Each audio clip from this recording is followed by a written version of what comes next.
Tidak semua wali dikenal karena karomahnya. Beberapa justru dikenang karena tidak pernah menunjukkannya. Sunan Kalijaga adalah salah satunya. Dalam banyak kisah, wali digambarkan mampu melakukan hal luar biasa. Mengetahui yang belum terjadi. Hadir sebelum diminta. Pergi tanpa jejak. Namun Sunan Kalijaga memilih jalan yang berbeda. Ia tidak berdiri di mimbar untuk membuktikan keistimewaan. Ia justru duduk bersama rakyat kecil. Menjadi seniman. Menjadi budayawan. Menjadi bagian dari kehidupan sehari-hari. Orang-orang bertanya, di mana karomahnya? Padahal justru disitulah letaknya. Sunan Kalijaga memahami sesuatu yang sangat halus tentang jiwa manusia. Bahwa manusia mudah takjub, namun sangat sulit sadar. Keajaiban, bila dipertontonkan, hanya memindahkan pusat perhatian manusia dari pesan menuju peristiwa. Dari makna menuju sensasi. Dari perenungan menuju cerita. Orang-orang akan berkumpul. Mereka akan membicarakannya berhari-hari. Mereka akan mengulang kisahnya dari mulut ke mulut. Tapi yang berpindah hanya cerita, bukan kesadaran. Mereka pulang dengan mata yang penuh kagum, namun hati yang tetap seperti semula. Sunan Kalijaga tidak ingin manusia berhenti pada kagum. Ia ingin manusia sampai pada paham.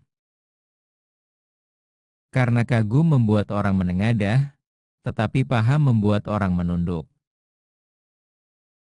Kagum melahirkan pengagungan kepada sosok, paham melahirkan perbaikan pada diri sendiri. Itulah sebabnya ia tidak gemar mempertontonkan karomah. Ia lebih memilih duduk di tepi sungai, berjalan di pasar, masuk ke keramaian tanpa penegasan siapa dirinya. Ia menyisipkan ajaran di sela tembang, di balik wayang, di dalam laku harian yang tampak biasa. Ia tahu, jika manusia melihat hal yang tidak masuk akal, mereka akan berhenti menggunakan akalnya. Mereka akan merasa cukup dengan percaya, tanpa merasa perlu mengerti. Padahal yang ia inginkan bukan orang percaya kepadanya, melainkan orang mengerti tentang dirinya sendiri. Keajaiban mengundang tepuk tangan. Pemahaman mengundang perubahan. Dan perubahan, bagi Sunan Kalijaga, jauh lebih penting daripada kekaguman. Alih-alih menunjukkan karomah, ia memilih mengubah cara berpikir masyarakat. Wayang tidak dihapus. Gamelan tidak dimusnahkan. Tradisi tidak dibakar. Semuanya diarahkan pelan-pelan menuju makna baru. Tanpa benturan. Tanpa paksaan. Tanpa teriakan. Secara logika modern, apa yang dilakukan Sunan Kalijaga memang tidak perlu dibungkus istilah keajaiban. Ia tidak mengubah air menjadi sesuatu yang lain. Ia tidak membuat orang tersungkur oleh peristiwa ganjil. Ia tidak menciptakan tontonan yang memaksa orang percaya. Yang ia lakukan justru sangat masuk akal. Ia membaca kebudayaan seperti orang membaca kitab. Ia memahami watak manusia seperti orang memahami diri sendiri. Ia mengerti bahwa keyakinan tidak bisa dipaksa masuk, tetapi harus dibuat merasa pulang. Ini strategi budaya. Ini kecerdasan sosial.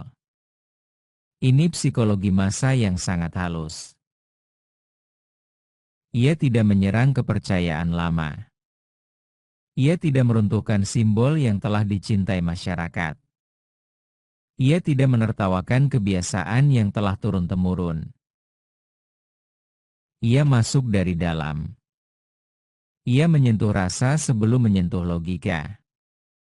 Ia menenangkan sebelum mengajarkan. Wayang tidak dibuang, tapi diberi napas baru. Tembang tidak dilarang, tapi diisi makna. Tradisi tidak dihancurkan, tapi diarahkan. Secara akademis, ini bisa dijelaskan. Secara sosiologis, ini bisa dipelajari. Secara psikologis, ini bisa dianalisis. Namun hasilnya, Islam tidak datang sebagai ancaman, melainkan sebagai kelanjutan. Islam tidak terasa asing, melainkan terasa akrab. Islam tidak dipeluk karena takut, melainkan karena merasa cocok. Dan itu bertahan ratusan tahun di tanah Jawa, tanpa catatan perang besar yang memaksa orang memeluk keyakinan. Di titik inilah, batas antara strategi dan karomah menjadi tipis. Karena kecerdasan setinggi itu bukan sekadar kemampuan berpikir, tetapi kemampuan membaca jiwa sebuah masyarakat, jauh sebelum istilah psikologi massa dikenal. Jika itu bukan karomah dalam makna yang paling dalam, karomah sebagai keluhuran akal, kejernihan rasa, dan kebijaksanaan laku. Lalu apalagi yang lebih pantas disebut demikian? Banyak kisah menyebut, Sunan Kalijaga mampu menunjukkan karomah jika memang diperlukan. Namun ia memilih tidak melakukannya. Karena karomah sejati, bukan membuat orang takjub sesaat, melainkan membuat peradaban berubah tanpa merasa dipaksa. Hari ini, kita hidup di zaman pamer. Pamer ilmu, seolah pengetahuan adalah panggung.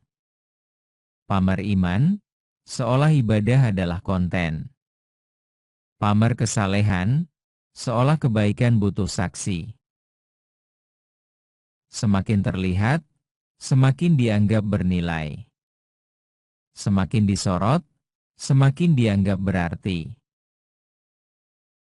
Di tengah arus itu, laku Sunan Kalijaga terasa seperti arah yang berlawanan. Ia tidak sibuk terlihat. Ia sibuk bekerja di dalam. Ia tidak merasa perlu dikenal sebagai orang berilmu. Ia lebih memilih membuat orang lain pelan-pelan mengerti, tanpa tahu dari mana pengertian itu datang. Ia tidak membangun citra kesalehan. Ia membangun ruang agar orang merasa tenang mendekati kebaikan. Bagi Sunan Kalijaga, ilmu bukan sesuatu yang dipertontonkan, tetapi sesuatu yang merapikan cara kita memperlakukan manusia. Semakin tinggi ilmu, semakin sederhana penampilan. Semakin dalam pemahaman, semakin pelan suara. Semakin luas wawasan, semakin kecil keinginan untuk diakui. Karena pada titik tertentu, orang yang benar-benar paham tidak lagi merasa perlu terlihat istimewa. Ia tahu, yang istimewa bukan dirinya. Yang istimewa adalah perubahan baik yang terjadi tanpa perlu menyebut namanya. Itulah mengapa jejak Sunan Kalijaga tidak berbentuk monumen besar, tetapi berbentuk kebiasaan-kebiasaan kecil yang terus hidup di masyarakat. Ia mengajarkan satu hal yang hari ini terasa sangat langka, bahwa ilmu tertinggi bukan yang membuat orang kagum melihatmu, melainkan yang membuat orang nyaman menjadi lebih baik di dekatmu. Mungkin karena itu, kisah-kisah karomahnya tidak banyak dicatat. namun jejaknya ada di mana-mana. Dalam bahasa, dalam seni, dalam cara beragama yang tidak memusuhi budaya. Karomah Sunan Kalijaga bukanlah sesuatu yang berdiri berhadap-hadapan dengan logika. Ia tidak menabrak akal. Ia tidak menuntut orang berhenti berpikir. Ia tidak menggantungkan pengaruhnya pada hal-hal yang membuat nalar terdiam.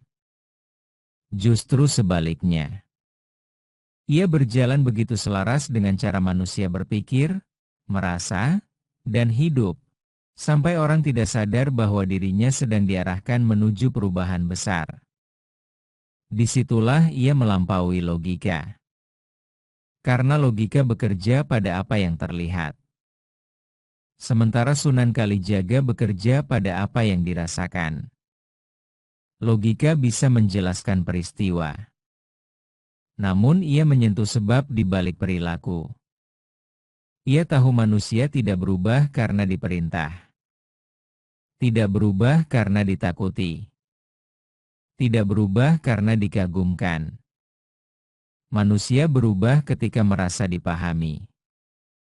Dan itulah wilayah yang ia masuki.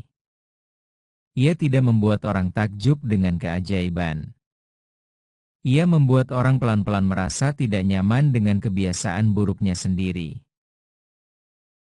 Ia tidak menunjukkan kekuatan. Ia menumbuhkan kesadaran. Ia tidak memaksa orang menerima ajaran. Ia membuat orang merasa ajaran itu seperti menemukan kata untuk sesuatu yang sejak lama mereka rasakan tapi tidak mampu jelaskan.